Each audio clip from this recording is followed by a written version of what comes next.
Hello बच्चों, good morning. कैसे हैं आप सब? आपका बहुत बहुत स्वागत है दीदी की पाठशाला में। तो लास्ट क्लास में हमने कारपेंटर प्रॉब्लम जो है सॉल्व करने की कोशिश की थी। उसमें हमने लेंथ ऑफ अदर डायगोनल निकाली थी और हमारी जो निकली थी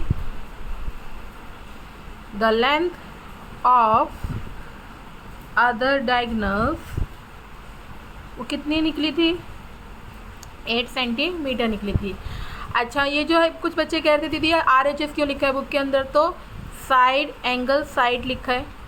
लेकिन जब आप बड़ी क्लास में जाएंगे तो आपको पता चलेगा कि जब भी कोई 90 के एंगल से हम कुछ प्रूफ करते हैं तो उसे राइट हैंड साइड या 90 डिग्री एंगल के बेस पर भी कॉन्ग्रेंस कहते हैं। कॉन्ग्रेंस की प्रॉपर्टी पता होनी चाहिए।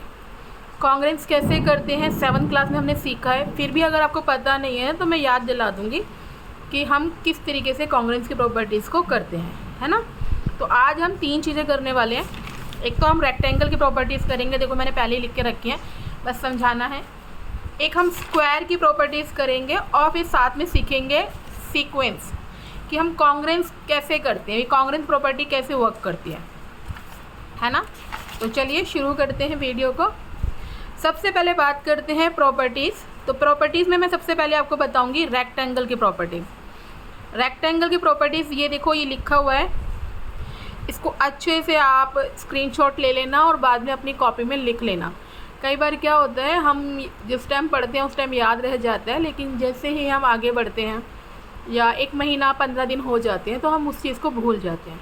लेकिन अगर आपको क्वाड्रिलेटरल में मास्टरी करनी है, अगर आप चाहते हैं कि भाई क्वाड्रिलेटरल तो मेरा बिल्कुल ऐसा हो जाना चाहिए कि मेरी कोई प्रॉब्लम ना आए, तो आपको प्रॉपर्टीज़ बाय हार्ट 15 दिन में या वीक के अंदर संडे के दिन एक बार पढ़ लेनी है।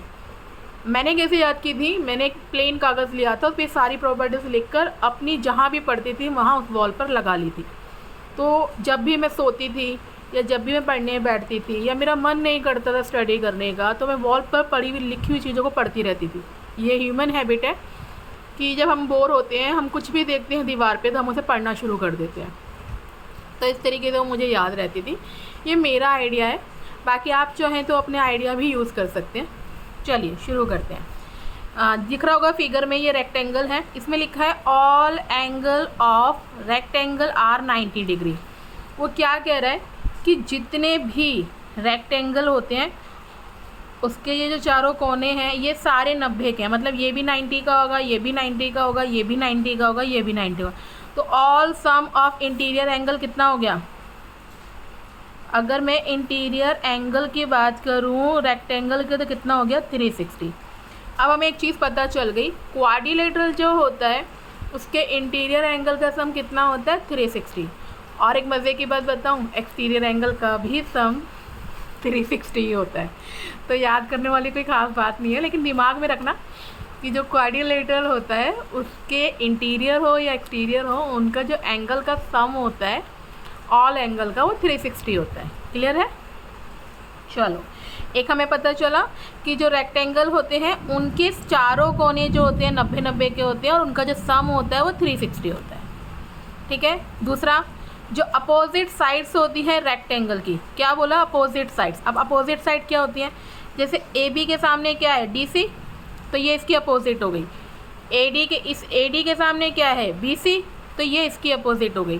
तो वो कह रहा है ये वाली लाइन इसके बराबर होगी और ये वाली लाइन इसके बराबर होगी।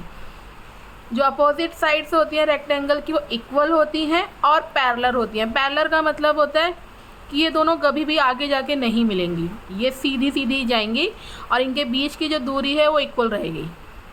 क्लियर? समझ में आया? पैरेलल भी होती हैं और इक्वल भी होती हैं। अब इक्वल का मतलब है अगर ये 4 सेंटीमीटर की है तो ये भी 4 सेंटीमीटर की ही होगी। अगर ये 8 सेंटीमीटर की है तो ये भी 8 सेंटीमीटर की ही होगी। ये तो कंफर्म हो गया। अब इसके साथ उसने पैरेलल का मतलब होता है कि लाइनें जितनी दूर, अगर ये 4 सेंटीमीटर का डिस्टेंस मेंटेन कर रही है तो ये आगे कितना ही बढ़ा लेना, कितनी दूर ले जाना, इनके बीच की जो दूरी है वो 4 सेंटीमीटर ही रहेगी। मतलब ये आपस में कभी भी मिलेंगी नहीं। क्लियर है? चलिए आगे चलते हैं। जो डायगनल्स होते हैं रेक्टेंगल्स के वो इक्वल लेंथ के होते हैं। अब डायगनल्स का मतलब क्या है? ये जो BD और AC की लाइन दिख रही है आपको, इसे कहते हैं डायगनल्स। अब ये जो डायगनल्स है, मानो ये अगर 12 सेंटीमीटर का है तो इधर वाला भी 12 सेंटीमीटर का ही होगा, इनका मेजरमेंट इक्वल रहता है। जैसे हमने लास्ट कारपेंटर प्रॉब्लम में हमने देखा था कि डायगनल्स में उसने कितने का निकाला था, AC उसने 8 सेंटीमीटर का निकाल के दिया था और BD मांगा था, तो हमने BD प्रूफ करके दिया ना उसे कि वो भी कितने का है, 8 सेंटीमीटर का है। तो यही चीज़ वो यहाँ बोल रहा है। एंड बाइसेक्ट, अब ये बाइसेक्ट क्या भला है, लिख लो साइड में कहीं भी कि जो बाइसेक्ट होता है ना, इसका मतलब होता है 2 इक्वल पार्ट्स।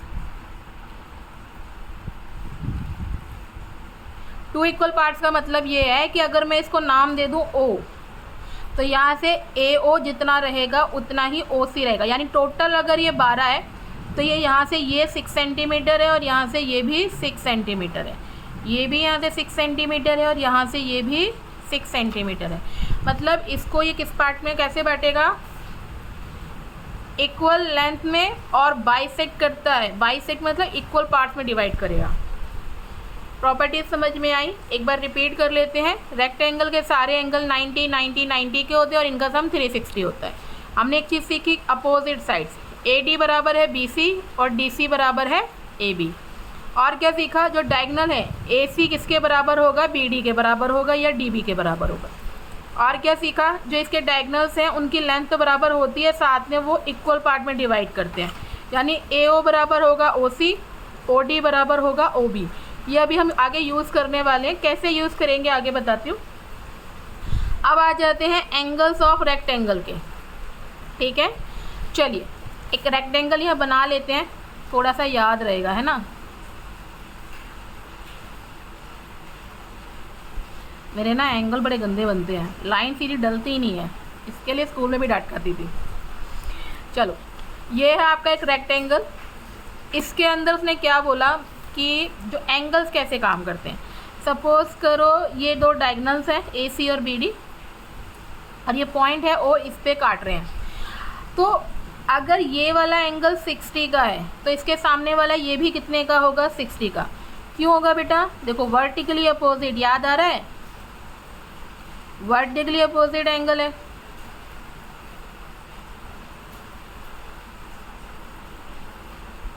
अब ये देखो, अगर मैं BD को एक सीधी लाइन मान लूँ, अगर ये 60 है, चलो 80 कर लेते हैं, ये 80 कर लो। अगर ये 80 है तो पूरी 180 की, तो ये कितने का हो जाएगा, 100 का। अगर ये 100 तो ये कितने का होगा, 100 का होगा। आगे समझ में, वर्टिकली अपोजिट यानी ये 100 तो ये भी 100 होगा, ये 80 है तो ये भी 80 होगा। और इसकी एक AC लाइन अगर ये कितनी है, इनका सम देखोगे तो ये 180 होगा, क्योंकि ये सीधी लाइन है। क्लियर।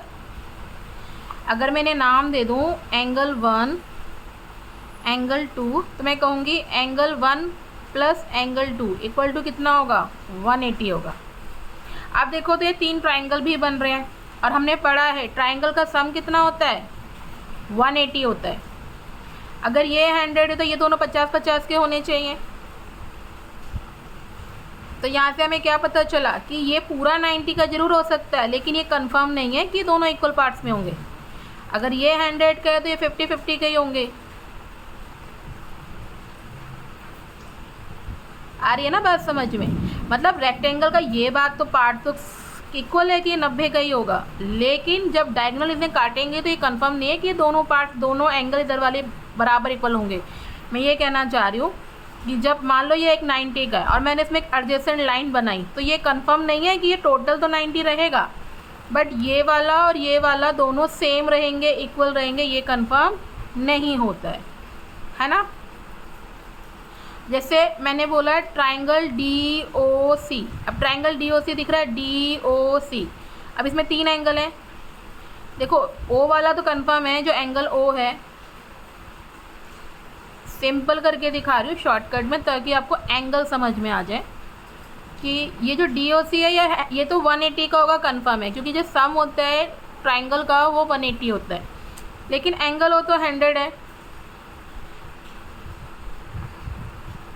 क्या ये ODC भी 100 होगा, यही छोटा वाला जो ODC है, ODC क्या ये 50 का ही होगा, ये चीज़ हमें निकालनी पड़ती है, ठीक है। तो जब हम दूसरा कारपेंटर की प्रॉपर्टीज़ को सॉल्व करने जाएंगे तो वहाँ हमारी ये बात मदद करेगी कि ये कंफर्म होता है कि ये 90 का होता है, लेकिन डायगोनल कटने के बाद कौन सा एंगल कितने का होगा वो इक्वल पार्ट में डिवाइड नहीं होता है। आपको मेरी बात समझ में आई कि ये वाला इसके इक्वल होगा, ये वाला इसके इक्वल होगा। हमने पढ़ा है वर्टिकली अपोजिट एंगल्स होते हैं, हमने ये पढ़ लिया कि जो इसके 4 ट्राइंगल्स में बढ़ रहा है ये, और ये जब 4 ट्राइंगल्स में बढ़ रहा है तो ये ट्राइंगल की प्रॉपर्टीज़ को भी फुलफिल करेगा। और हमने ये भी सीख लिया कि जब डायगोनल से काटेंगे इसको लाइंस को, साइड्स को एडजेसेंट साइड बनाएंगे तो वो इक्वल नहीं होंगी। यहाँ तक बात समझ में आ गई। इसका जो सेकंड पार्ट है मैं कल डालती हूँ, है ना, क्योंकि वीडियो ज़्यादा बड़ लंबी हो रही है और तुम नालायक कितने हो ना कि तुम पूरी वीडियो एक साथ देखते भी नहीं हो। और बाकी मेरी वीडियो समझ में आ रही हो तो वेल गुड। कहीं सजेशन देना हो या कहना हो दीदी आवाज़ कम आ रही थी या फास्ट बोल रही हो या कुछ भी तुम्हें लगता हो, या तुम्हारी कोई प्रॉब्लम हो कि दीदी हमें ये चीज़ समझ में नहीं आई, तो कमेंट में लिख सकते हो। बाकी लाइक शेयर और सब्सक्राइब कीजिए। Thank you.